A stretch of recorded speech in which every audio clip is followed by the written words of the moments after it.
interested in the molecular structure of water and what affects it. Now, water is the most receptive of the four elements.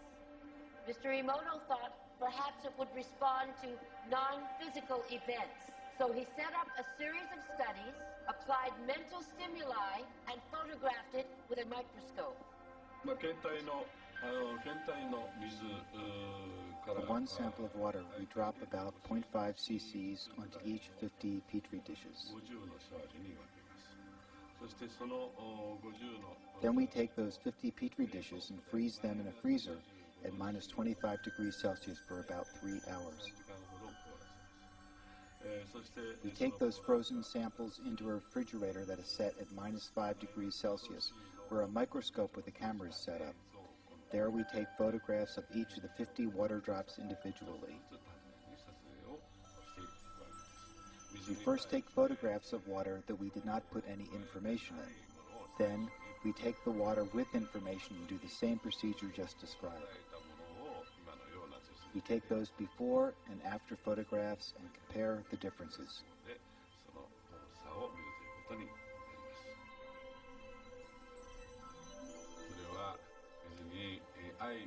When we projected the feeling of love and thanks to water, it made the most beautiful crystal. At times like this, I think water is at peace. This first picture is a picture of water from the Fujiwara Dam. And this picture is the same water after receiving a blessing from a Zen Buddhist monk. Now, in this next series of pictures, Mr. Emoto printed out words, taped them to bottles of distilled water, and left them out overnight. This first photograph is a picture of the pure distilled water, just the essence of itself. These subsequent photographs, as you can see, are each different. This is the chi of love.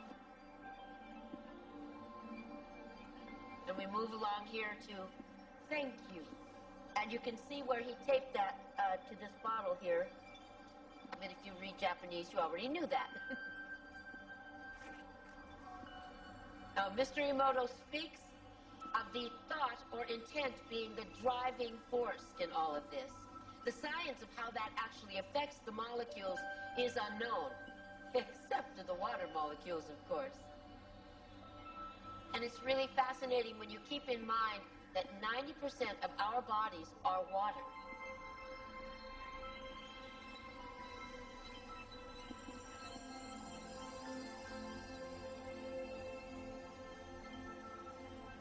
Makes you wonder, doesn't it? If thoughts can do that to water, imagine what our thoughts can do to us.